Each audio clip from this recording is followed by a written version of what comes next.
Shalom, jumpa lagi dalam GKM Menyapa. Saudara, aktivitas atau kegiatan yang biasa kita lakukan yaitu tarik nafas, buang nafas. Kita melakukannya itu 12-14 kali dalam 1 menit tanpa berpikir. Saat istirahat, paru-paru kita itu menyerap 6 liter udara per menit. Dan saat kita bekerja keras, kita dapat menerima tuh lebih dari 100.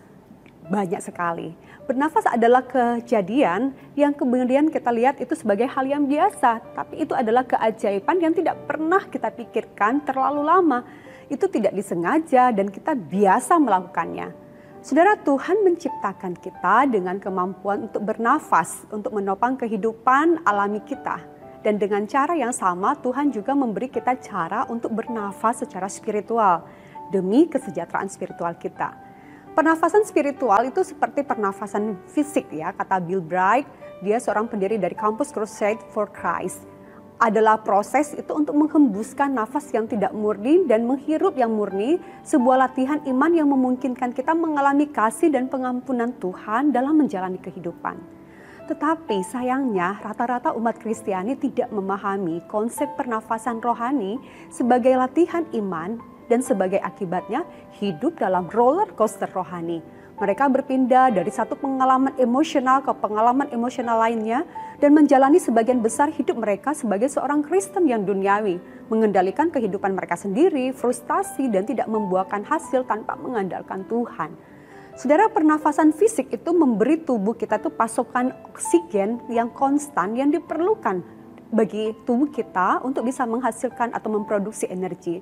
Bernafas juga berarti kita melepaskan produk sampingan, yaitu karbon dioksida ataupun gas-gas yang mematikan di dalam jumlah yang besar. Saudara, pernafasan spiritual itu sama seperti itu, pernafasan fisik, di mana kita buang nafas, artinya dengan sengaja kita mengakui dosa-dosa kita kepada Tuhan dan percaya kepada pengampunannya dan tarik nafas. Dan dengan mempercayai Roh Kudus untuk mengendalikan dan memberdayakan kita serta menjaga agar kita tidak kembali berbuat dosa. Saudara, biasanya kita tidak memikirkan pernafasan fisik kita. Namun pernafasan rohani adalah sesuatu yang membutuhkan tindakan sadar. Yaitu kesiapan untuk menghembuskan, mengakui dosa kita dan untuk menghirup, yaitu percaya kepada Tuhan untuk memenuhi kita dengan Roh Kudusnya. Saudara, jangan menunggu untuk menghembuskan nafas. Kenapa saudara? Karena bicara tentang ukuran kedewasaan rohani, itu singkatnya adalah bagaimana kita tuh makin sadar saat kita berbuat dosa dan kita perlu mengakuinya, kita perlu untuk menghembuskannya. Menghembuskan nafas rohani berarti kita kembali dengan sepenuh hati kepada Tuhan, mengakui dosa kita baik dalam pikiran dan perbuatan, dan berterima kasih atas pengampunannya dan mempercayai Dia untuk mengubah sikap dan tindakan kita. Kita taat, dengan iman kita melangkah. Nah, pernafasan spiritual itu akan membantu kita untuk tetap dekat dengan Tuhan, untuk selalu bersama dengannya saat demi saat dan itu tetap di dalam kesadaran akan kehadiran Tuhan. Saudara yang dikasihi Tuhan, bernafas, membuang nafas juga itu bicara tentang menghirup nafas, dan secara rohani berarti kita menerima kepenuhan Roh Kudus melalui iman. Bagaimana bisa terjadi? Tentu kita menerima Kristus sebagai Tuhan dan Juru Selamat. Roh Kudus itu masuk ke dalam hidup kita dan tidak pernah meninggalkan kita. Roh Kudus itu tinggal tetap di dalam kita sehingga kita dapat menghasilkan buah Roh Kudus, dan itu ditunjukkan dengan kasih, sukacita, damai sejahtera, kesabaran, kebaikan, kelemah lembutan, kesetiaan, penguasaan diri. Kita lakukan itu semua. Dan itu karena Roh Kudus tinggal di dalam hati kita. Baru kemudian kita mengalami kehidupan doa dan kehidupan di dalam firman Tuhan. Kita terus bersandar kepada Dia, mengandalkan Tuhan setiap waktu, dan merasakan kuasa untuk bagaimana bersaksi.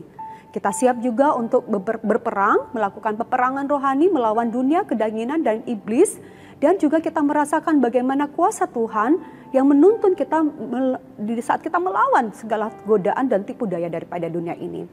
Sudah dikasih Tuhan, hidup kita yang dipenuhi dengan Roh Kudus ini berarti kita itu diberdayakan, kita dikendalikan oleh Roh Kudus, dan itu kita lakukan karena ketergantungan kita kepadanya. Kita menyerahkan kendali kita sepenuhnya kepadanya. Kita bernafas secara rohani. Saudara, Efesus pasal 5 ayat 18 berkata, "Janganlah mabuk oleh anggur, Karena anggur menimbulkan hawa nafsu, tetapi hendaklah kamu penuh dengan roh. Saudara, kehidupan Kristen kita bukan lagi soal usaha mandiri kita dan soal kekalahan. Tapi kehidupan Kristen kita itu berarti kita mengizinkan Roh Kudus menguasai setiap aspek kehidupan kita. Maka jadikanlah pernafasan spiritual itu adalah hal yang disadari. Semakin kita memilih untuk melakukannya, semakin akan menjadi kebiasaan. Amin. Tuhan Yesus memberkati kita.